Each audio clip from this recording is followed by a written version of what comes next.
राधे राधे भक्तों, आज हम आपको पुरुषोत्तम मास महात्म के 7वें अध्याय की कथा सुना रहे हैं।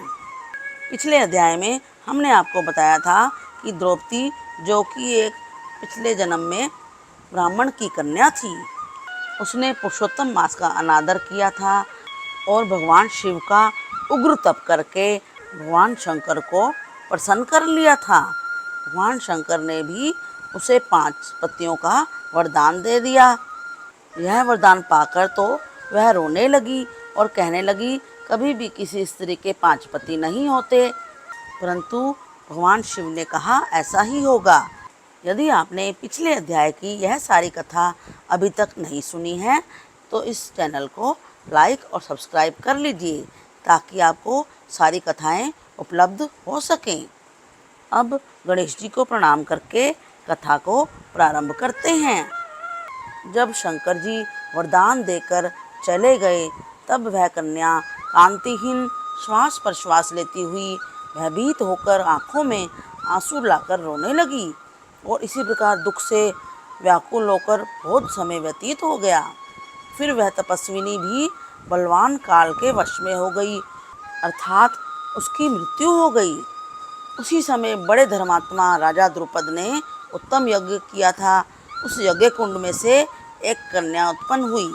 वही मेधावी ऋषि की कन्या दूसरे जन्म में राजा द्रुपद की पुत्री द्रौपदी के नाम से संसार में विख्यात हुई। इसलिए यह राजा द्रुपद के स्वयंवर में मछली की आंख बींधने पर अर्जुन को मिली।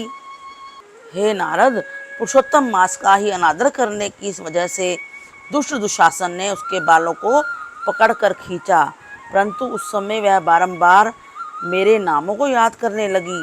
श्री कृष्ण कहने लगे, यदि द्रौपदी को मैं भूल ही गया था तो भी वो मेरे को स्मरण आई, और हे राजन, मैं तत्काल ही गरुड़ पर चढ़कर आया और अनेक प्रकार से खींचे हुए उसके चीर को इतना बढ़ाया कि दुशासन उसको खींचता हुआ अचेत होकर गिर गया। सदैव मेरे से स्नेह करने वाली और पतिव्रता को पुरुषोत्तम मास के अनादर से मैंने भी उसको त्याग दिया था। पुरुषोत्तम मास का तिरस्कार करने वाली को मैं भी त्याग देता हूँ। इसलिए सब प्रकार से पुरुषोत्तम मास ऋषियों और देवताओं के भी सेवन योग्य है। फिर मनुष्यों को तो अत्यंत ही मनवांछित फल देने वाला है। इसलिए आने वाले पुरुषोत्तम मास की आराधना करो। श्री कृष्ण पांडवों से कहने लगे, अब तुम्हें वन में विचरण करते करते 14 वर्ष पूरे हो चुके हैं। अब इसके बाद सब कुछ अच्छा ही होगा। श्री नारायण कहने लगे। इस प्रकार से श्री कृष्ण द्रौपदी और पांडवों को समझाकर द्वारिकापुरी जाते हुए बोले, हे राजन, अभी विरह से व्याकुल द्वारिकापुरी को मैं जा रहा हूँ। ऐसा कहने पर भगवान प्रेम में मग्न होकर पांडु पुत्रों को धीरे धीरे लौटाकर द्वारिकापुरी को चले गए। श्री नारायण बोले, श्री द्वारिकानाथ के द्वारिका जाने पर युधिष्ठिर अपने भाइयों सहित तप करते हुए तीर्थों में विचरने लगे। हे नारद, श्री भगवान के प्रिय पुरुषोत्तम मास को मन में धारण कर और श्री कृष्ण का वचन स्मरण कर अपने भाइयों और द्रौपदी से बोले, अहो, आप सबने पुरुषोत्तम का महात्म्य सुना है। पुरुषोत्तम को बिना पूजे कोई सुखी नहीं हो सकता।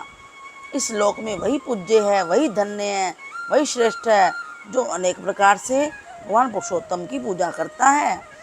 इस प्रकार से सब तीर्थों में विचरते हुए पुरुषोत्तम मास के प्राप्त होने पर विधिवत उसका व्रत करने लगे और 14 वर्ष व्यतीत हो जाने पर श्री कृष्ण भगवान की कृपा से निष्कंटक राज्य को प्राप्त किया। इसी प्रकार सूर्यवंशी राजा दृढ़धनवा भी पुरुषोत्तम के सेवन से पुत्र और पौत्रों तथा अनेक प्रकार के सुखों को भोगकर योगियों को भी अति दुर्लभ भगवान के लोक को गए। तब सभी ऋषि कहने लगे, हे सूत जी, राजा दृढ़धनवा को पुरुषोत्तम के सेवन से राज्य, पुत्र, पौत्र और पतिव्रता स्त्री कैसे मिली और योगियों को भी अति दुर्लभ भगवान का लोक कैसे प्राप्त हो गया? आप विस्तार से इस इतिहास को भी बताइए। सूत जी कहने लगे, हे ऋषियों, आकाश गंगा की तरह पवित्र करने वाली सुंदर पुरानी दृढ़धनवा की कथा मैं तुमसे कहता हूँ। हेय देश का चित्रधनवा नाम से विख्यात राजा हुआ। उसका पुत्र महा तेजस्वी, सब गुणों में युक्त, सत्य बोलने वाला, धार्मिक दृढ़धनवा नाम से विख्यात हुआ। वह दृढ़ धनवा अंगों से चारों वेदों को पढ़कर विधि पूर्वक गुरु जी की पूजा करके दक्षिणा देकर पिता के नगर को गया। अपने नगर के रहने वालों को नेत्रों का आनंद उत्पन्न करते हुए उसने अपने पिता चित्रधनवा को प्रसन्न किया। अब राजा चित्रधनवा अपने मन में विचार करने लगा कि स्त्री, घर, पुत्र आदि छोड़कर मुझको भी वन में जाकर हरि का भजन करना चाहिए। ऐसा मन में विचार कर समर्थ राजा दृढ़धनवा को सब राजपाट सौंपकर विरक्त होकर पुलह ऋषि के आश्रम में चला गया और वहां जाकर तप करने लगा। कितने ही काल तक तप करके चित्रधनवा हरि के धाम को चला गया। दृढ़धनवा ने जब अपने पिता की मृत्यु को सुना तब अपने पिता की और्ध्वदैहिक क्रिया की, फिर नगर में राज्य करने लगा। राजा दृढ़धनवा की गुण सुंदरी नाम की स्त्री थी। उसके 4 पुत्र हुए और चारुमती नाम की एक कन्या उत्पन्न हुई। उसके पुत्र चित्रवाह, मणिमान और चित्रकुंडन नागों से विख्यात हुए। श्री नारायण कहने लगे कि एक समय सोते हुए उस राजा के मन में यह विचार उत्पन्न हुआ कि मेरा यह सब वैभव किस पुण्य के कारण से हुआ। मैंने तो कोई तप भी नहीं किया, ना मैंने कोई दान किया, ना कोई हवन किया। अपने किस भाग्य की वजह से मुझे यह सब कुछ मिला है। राजा की इसी विचार में सारी रात्रि व्यतीत हो गई। प्रातः ब्रह्म मुहूर्त में उठकर तथा विधि स्नान आदि करके खड़ा हो गया। उदय होते हुए सूर्य को अर्घ्य देकर, ब्राह्मणों को दान आदि देकर नमस्कार करके वह राजा घोड़े पर चढ़कर तत्काल शिकार के लिए वन में गया। वहाँ उसने शिकार किया। उसी वन में राजा दृढ़धनवा के बाण से घायल होकर एक मृग दूसरे वन में भाग गया।